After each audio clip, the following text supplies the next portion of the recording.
Hey everybody, welcome to Sunday's Coffee Lounge. I hope you guys are doing well. So this is a Bible that a friend of mine gave me. Hey friend, if you're seeing, hi. So this is the NLT version. So on YouTube, you guys know I usually share the web version, World English Bible, because sometimes they could create problem with NLT or Message, those versions, because of the copyright thing.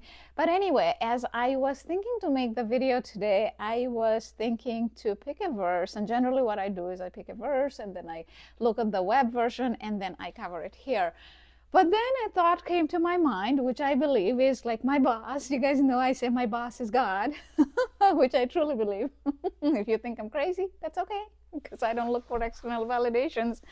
Like how Dallas Jenkins, the guy who made the Chosen show, he says his only audience is God, and that's how I believe. But anyway,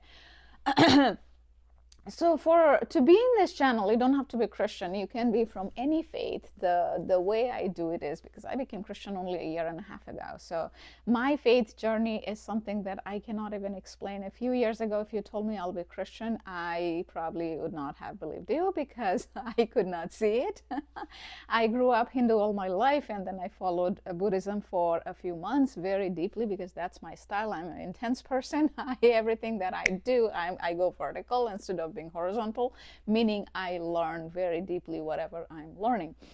So anyway, then I have seen too much not to believe. So I have become Christian, though I am not a traditional Christian. Now you may ask, what does that mean? That means that a lot of the things they would say it may or may not resonate with me at the church, depending on, my life's journey has been very different. I think we all have lived in such a different life, because my life, I have lived half in India and half in the United States. So not only that, I grew up in a very small town in India. I didn't even speak English until I was in my college. So, long story short, the point is our faith needs to be very personal. So I don't like when people force and when they try to control or convert. In my opinion, trying to converting is trying to control. It has to be natural.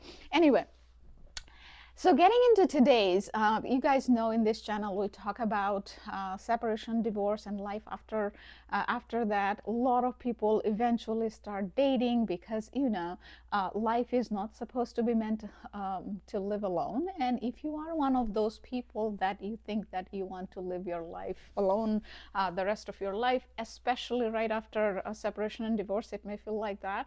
But the point is, if you're in a phase, because I do lots of studies around it, you guys know, and then I come and share on this channel, and also I write books, and also I do events and meet up in-person events. So today my God, instead of a verse, wanted me to share this. I figured I will share this. I was actually sharing that in one of my meetup events the other day, is that you can call it manifesting, but in Christianity, the term manifesting probably is not used. It might be something else. But again, goes back to all my mixed beliefs. Is that if you are trying to manifest something, you got to believe that your future relationship, that it is going to be better than what it was before. So now if you have felt true love, real love, whatever you call it as, right? In my life, I feel fortunate enough that I did feel that, right? So towards the end, when divorce happens, people have lots of conflict, stress, or whatnot. But at some point, you might have felt this in your life too. And if you didn't, then next time around, notice what is making you feel that unconditional love. And again, if you focus on that, every day is going to be like giving you butterflies and giving you unconditional love, then you are in it for the wrong reasons, my friend, because life is supposed to be the good times and the challenging times. So in challenging times also you are together, and good times also you are together. So in Dale Carnegie book, they have it says, double the joy, half the sorrow, right? So when you are with the right person, your joy should double up. And when you are in a sorrow, like me, mean in a sad thing, challenging things going on, it becomes half. And that's the power of having a good relationship. And a few weeks ago, I saw this on 𝘵𝐸𝘮𝑰𝐧's video. I actually don't watch much of his videos, but it was just on Instagram, and I thought it was so amazing. The credit goes all to him. But if you guys not have seen, it's like when you are loving somebody, it's more like, helping them to love themselves the most. So let me give you an example, because it might be a little tongue twister the way I said it. It might be hard to follow. So let's say there's a person, Mike, and there is a woman, Amy. So let's say Mike loves Amy in such a way that Amy loves herself the most, right? And that is the real love, because when you care for somebody so much, the good things come out, right? Because when the relationship is stressful, what happens? Because we all have the good and the bad in us, the inner critic and the inner coach that you guys know I talk about. So when the relationship is stressful, the inner critic comes out, right? When the relationship is happy and nice and somebody is there for you even in the challenging times, your inner coach comes out, right? Because in a good relationship, they remind you that how you have overcome challenges and doubts and all this, right? So then you love yourself, the little part of you that still believes in yourself, like, grows, right? So that's what I'm talking about. So you gotta believe, because everything starts with belief. So I'm making this video on iPhone. So for the iPhone to exist, either Steve Jobs or somebody in the company, like I think Jony Ive, who made lots of product in his company, that Jony Ive, or both of them together, they had to believe in this product before it was made, right? So it's with product, with people, or whatever you are trying to manifest in your life, my friends, you gotta believe that it is possible. And you gotta believe that that love life is going to be better than what it was before. Only then you'll be able to manifest it, right? So without that belief, you can't manifest it. So without that iPhone, the vision of that iPhone, they could not have manifested it. So along with that, I say another thing which goes like hand in hand.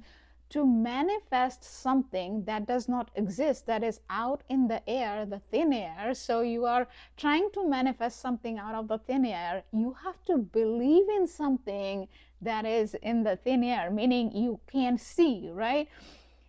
People are fearful and people have faith. So faith is God, and the fear is, you can call it devil or whatever. In Christianity, it's like the devil or something, but in other religion, it could be said differently. But the point is, there are two main emotions, right? The fear and love. The fear is all of that thing, you can call it devil, you can call it hell or whatever, and the love is God. So when you can get your mind to focus on that, the love, then your mind functions totally differently. And it goes, all of this goes back to the same thing, the inner coach and the inner critic. And the inner coach looks for those little things, the positive things, and it makes, eventually your mind keeps focusing on the positive and it manifests. Your frequency goes up, right? Because it looks for progress. And the other day I made a video where I was talking about the inner critic. It looks for perfection. And why it is bad? Because when you're looking for perfection, it hinders you to take any action. You don't take any action, so you just stay stuck. And that's what your inner critic's goal is. Again, like I was saying, you call it inner critic, you call it devil, you call it whatever, right? The fear, it keeps you stuck. And if you want to grow your inner coach, you want to grow the love, the self-love, the frequency, all of this, whatever resonates with you, go with that, right? All of this, I call it mainly inner coach because that's my framework, the inner coach. All of this is all about focusing on little progress. If you do gratitude practice it every day. If you practice mindfulness, practice it every day. It doesn't have to be every single day. Even if you fall off the grid for a week or two, just come back to it, right? Then your mind gets trained to focus on the positive, right? I will tell you guys, even I didn't believe that it is possible for me, right? When 2.5 years ago, when everything fell apart, but now my mind works differently. Good things are possible because my mind saw, like, I had 2 books and the third one coming, and the meetup group grew. I know so many people that last year, even at this time, I didn't even know, because the group was, I started the group end of May, and this is mid-May when I'm making this video. So, it's I cannot even tell you guys. And this YouTube now crossing 5,000 subscribers. So when I started the videos, I remember one of my friends, so who was within the initial 3 subscribers, and he said like, oh my God, whenever I look at your subscriber list, it's 21 now, it's close to 80 now. And I remember making a short YouTube short video to celebrate when it was 100 subscribers, right? And then I celebrated it making another video when it was 300 subscribers. So that's how you have to tell your mind to focus on little progress that you're making. No perfection, right? The progress is what will get you going. If you focus on the perfection, either it is relationship, if you're dating after divorce, either whatever you're trying, even if you're trying to grow your faith, right? If you look for perfection, you are going to stay stuck. Focus on the progress and your life is going to become beautiful. If you don't believe me, you can look up my videos. All of this that I'm saying is documented on my 2024 playlist, 2025, and now it is 2026. You will see the shift, my friends.